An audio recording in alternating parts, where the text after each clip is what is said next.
விஷயம் நான் சொல்லிட்டு போயிடுறேன், கொஞ்சம் சைலண்டா ப்ளீஸ்.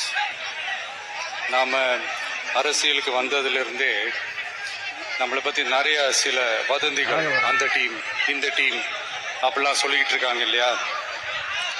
ஆனா இவர் எந்த டீமும் கிடையாது, மக்களுடைய டீம்,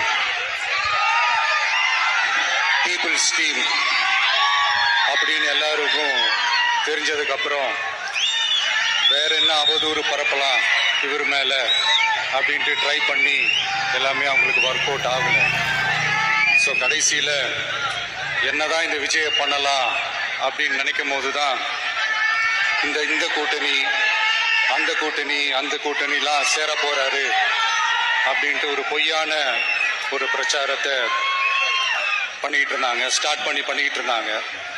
இந்த நியூஸ் எல்லாம் கேட்டு நீங்க கொஞ்சம் கன்ஃபியூஸ் ஆயிருப்பீங்க. அதனால இங்க மறுபடியும் ஓப்பனா தெளிவா ஒரு விஷயத்தை நான் சொல்றேன்.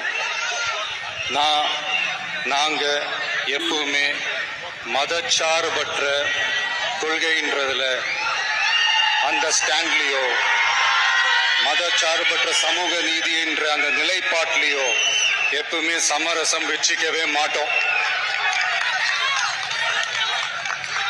நம்மளுடைய தலைமையில தான் ஆட்சி அப்படின்றதுல எப்பவுமே உறுதியா இருக்கிறோம்.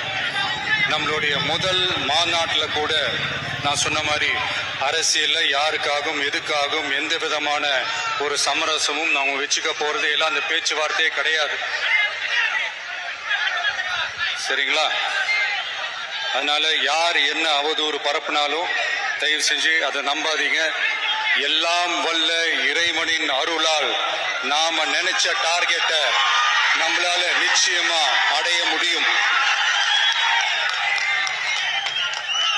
இன்னைக்கு என்னுடைய இஸ்லாமிய சகோதர சகோதரிகளுக்கு என்னுடைய